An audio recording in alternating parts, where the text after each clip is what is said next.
OK, but we are going to start with Manchester United's 1-0 win. It was the substitute, Benjamin Šeško, who scored another goal from off the bench to earn Michael Carrick's side the win to strengthen their hopes of securing Champions League football. Look, Ashley, it's interesting, isn't it? Because Jamie Carragher was saying that United are guaranteed Champions League football now. Do you agree with that? Well, nothing's guaranteed, is it? No, that's true. Their form could fall away. I think in this form and the way they're playing, they are definitely guaranteed, and it would be probably Aston Villa looking over their shoulder at Manchester United, because they are playing really good since Michael Carrick's been in. I don't see their form changing at all. I think he's got a formula that works, and that they're enjoying their football. They look happy about it. So, you know, in terms of that, if they can keep performing like that, yes, they're guaranteed Champions League football, but you just never know with football in the Premier League. We see it with teams all the time, and form is such a flippant thing that it could go another way, but they do look in a really healthy place. Yeah, there's a nice tussle for it at the moment in terms of the table. Gary Neville perhaps has rose-tinted glasses on, who knows, but he thinks they'll finish third. What do you think of that? No, I have to say, at the minute, I agree with him. I think Manchester United are the form team over Villa. Yeah.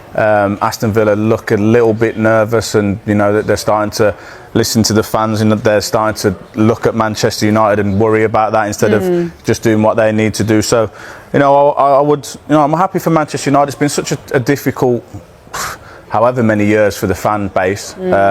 Now, you know, they're looking at a team that they enjoy watching. I enjoy watching. I'm not a Manchester United fan, but at the minute, this football, that their style of football that they're playing is really good. So you want, you know, if you're a fan of the Premier League, you want to see Manchester United doing well, in my opinion, anyway. Yeah, I agree with that. You might disagree with that, being with your Aston Villa hat on there, Dave. But it has been an amazing turnaround, hasn't it, since Carrick arrived? Yeah, I mean, it has. I mean, they've played well. I don't think a lot of people will remember the game at Hill Dickinson last night in 10 years' time as a Premier League classic. But you can't argue with the results. Look at that, unbeaten, 5 wins out of 6, different kinds of opposition, different kinds of performances. And if you look at the form table as well across the rest of the Premier League, they've been absolutely magnificent compared to the rest of the Premier League. There they are, top of the form table, 16 points from 6 games ahead of Chelsea, Manchester City, Bournemouth, Arsenal and West Ham as well. So the question is now, where might they finish? Well, I guess if you were thinking about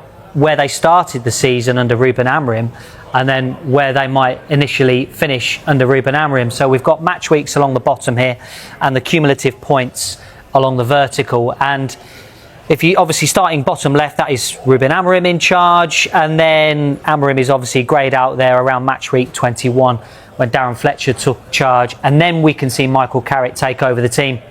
There's 3 divergent lines going off the season there. So if Ruben Amorim was still in charge with his current points per game when he left the club, United are due to finish on 59 points, which, according to our friends at Opta, would be outside of what they expect to be the Champions League places, top 4, top 5 this season. You can see the Opta prediction there is that United will finish on 64, which is right on the cusp of what they believe Champions League football qualification will be. So 4th and 5th, we're expecting 5th to be Champions League.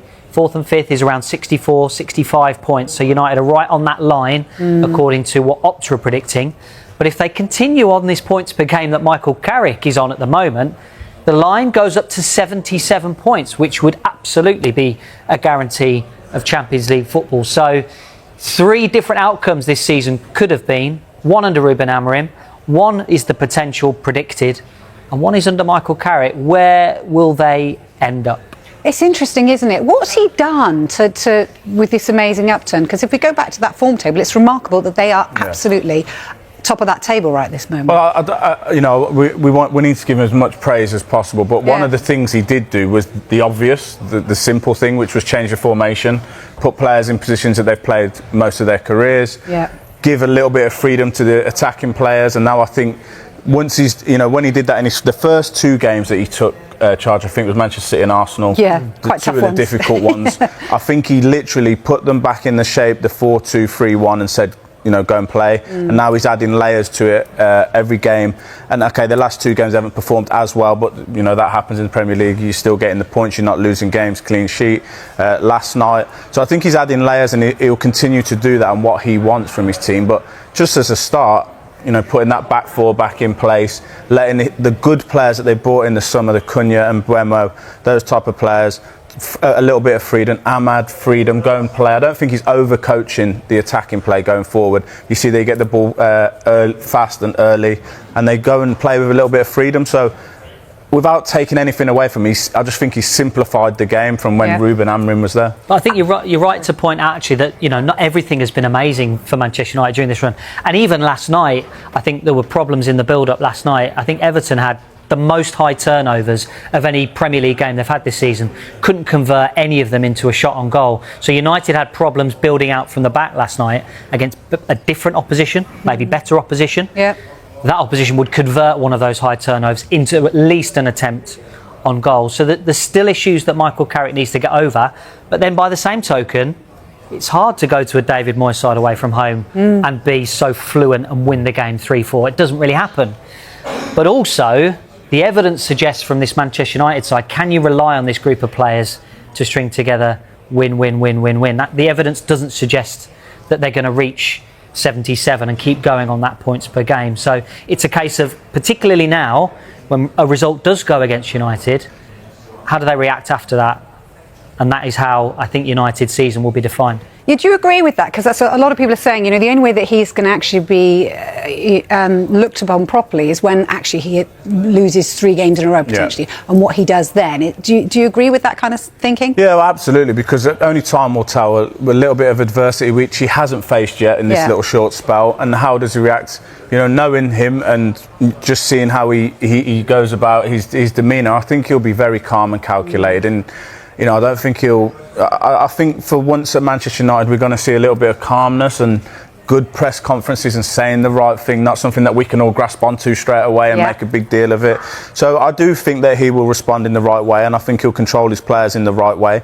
But I agree, it's been very rosy for him at the minute, and as a manager I can only imagine that life's great when it's like that. But maybe no winning 3 games or something like you say, and then we'll see really what he's all about. But at the minute he can only do what he's doing. I don't think he can do any more. And he's got the fans on side, which is quite remarkable, isn't it? Because I think there was that kind of, attitude against Ruben Amorim that really wasn't going very well in terms of his relationship with the fans. How important is that to get, Old Trafford singing again? Massive, because they had all the ownership problems, and it's been, for as long as I can remember now, it's been, since Sir Alex Ferguson left, that place. I've been in that stadium many times just watching games as a fan of football, and it's it'd been toxic in there. So he's one of their own. They're playing football, as I said, which is interesting to watch. You're enjoying watching this team play. The fans are back. They're going to support him anyway because he's a legend of the club, as long as he gives them something to go with. And if you're involved in Manchester United, it's a happy place to be. And as I said, I'm not a Manchester United fan, but I'm happy for them because they've had such a hard time and they're such a massive club. So much scrutiny over them all the time, what the manager's saying and doing, and this player. And at the minute, they've just had a nice little, few weeks where everything's going well. And just going back to what you said, I think that, the build-up play, Martinez has been a different type of player. Without him in the team, they can't build up as well. So that's something that he's going to have to manage if he's not on the pitch. Who does that for him? Yeah, OK. Well, if Michael Carrick gets the Manchester United team into the Champions League, should he get the full-time job? Well, we've been asking this on a poll today, and look, 85% say yes. Would you agree with that, Ashley? That, because there's this, again, a big chat about it has to be a big name, and that's what Manchester United need. But actually, this is a man that's doing a great job so far.